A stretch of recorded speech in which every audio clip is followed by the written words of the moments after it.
Hola, ¿qué tal? Yo soy la profesora Ingrid Tornay y hoy vamos a hablar de las nuevas corrientes pedagógicas. Para eso vamos a partir de las teorías crítico-reproductivistas.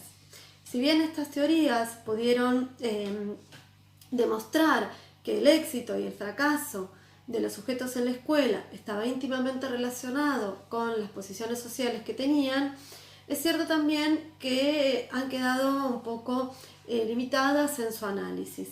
¿Cuáles son las críticas entonces que se le suele hacer a estas teorías?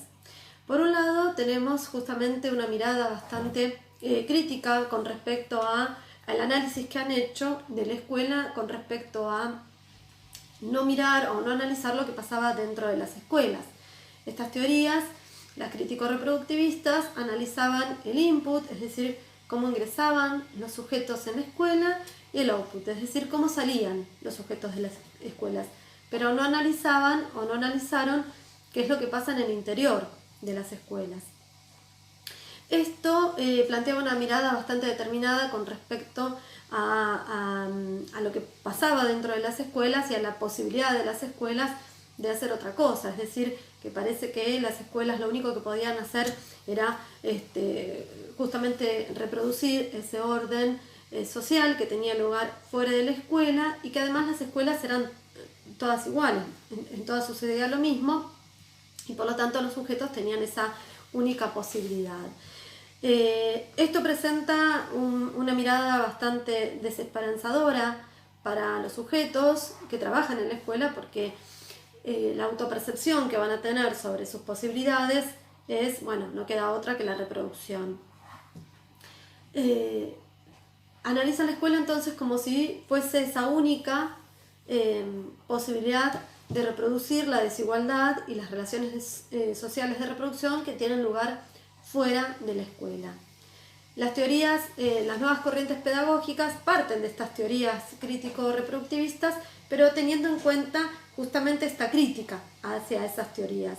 Por lo tanto, van a considerar valiosos los aportes que hacen las teorías crítico-reproductivistas, pero entienden que son incompletas y entonces agregan esa posibilidad de que, si bien es un factor de reproducción en la escuela, también es un lugar de resistencia. Y las nuevas corrientes pedagógicas van a tener una mirada distinta sobre la escuela. Van a partir, decíamos, entonces de esa crítica a las teorías crítico-reproductivistas, porque solo analizan un aspecto bastante negativo de la escuela. Estas teorías, que van a ser elaboradas por maestros, por profesores, por sujetos que están en las escuelas, van a tener otra mirada de la escuela, porque si no se plantea un panorama que no tiene mucho sentido seguir trabajando en la escuela si la escuela lo único que hace es reproducir la desigualdad y demás.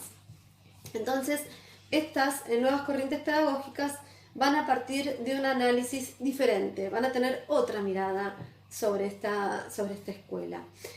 Dentro de estas nuevas corrientes pedagógicas vamos a ver diferentes enfoques. Se plantea entonces, decíamos, pensar en lo que está pasando dentro de la escuela. Por eso hay un análisis sobre la caja negra, ¿no? Porque justamente lo que plantean estas teorías es, bueno, ver qué es lo que pasa dentro de la escuela, qué es lo que está pasando.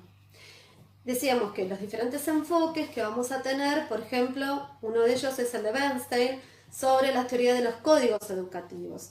Esta es una mirada que parte de un análisis sociolingüístico, es decir, el código, lo que se dice, el mensaje.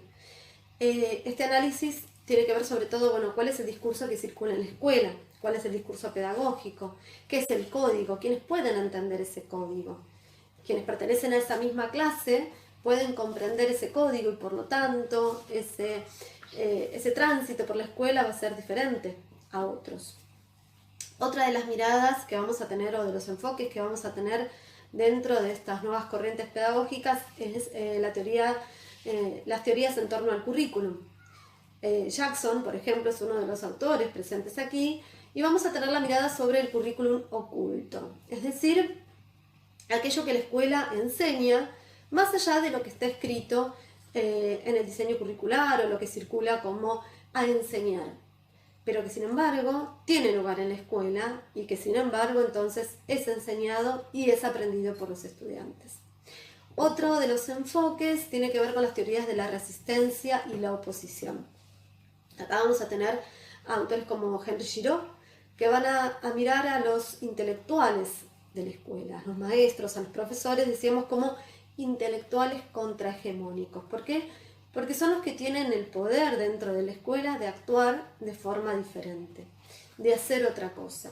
Por eso va a pensar que estos docentes son aquellos que pueden ponerse en una posición diferente y actuar como intelectuales contra la hegemonía dominante. Por eso es importante pensarlos en su capacidad de resistir y de oponerse a lo ya establecido o a esa reproducción que parece no tiene fin.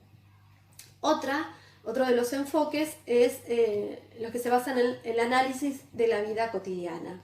Acá tiene lugar un estudio que hacen Rodwell, Speleta y diferentes autores. Son estudios etnográficos que parten de la mirada de lo cotidiano de la escuela, lo que pasa inadvertido por ser algo trivial o cotidiano, pero que sin embargo, dicen estos autores, que van a las escuelas y analizan el pasillo, el recreo y demás, anotando y teniendo en claro que el análisis de lo que está sucediendo dentro de la escuela tiene mucho para brindarnos sobre esa relación entre los sujetos, sobre eso que la escuela propone y sobre lo que produce y lo que resiste también. Decíamos entonces que estas teorías tienen una mirada superadora de lo que planteábamos anteriormente con las teorías crítico-reproductivistas y tienen una mirada un poco más sobre la posibilidad que nos da la escuela. Vamos a tener también dentro de estas teorías diferentes autores que vamos a ver más adelante, como Freire, Iglesias, el maestro Iglesias, y otros autores que nosotros, algunos vamos a desarrollar aquí y otros los vamos a nombrar para que ustedes los conozcan y si interesa puedan buscar más información. Bueno, hasta aquí llegamos hoy entonces.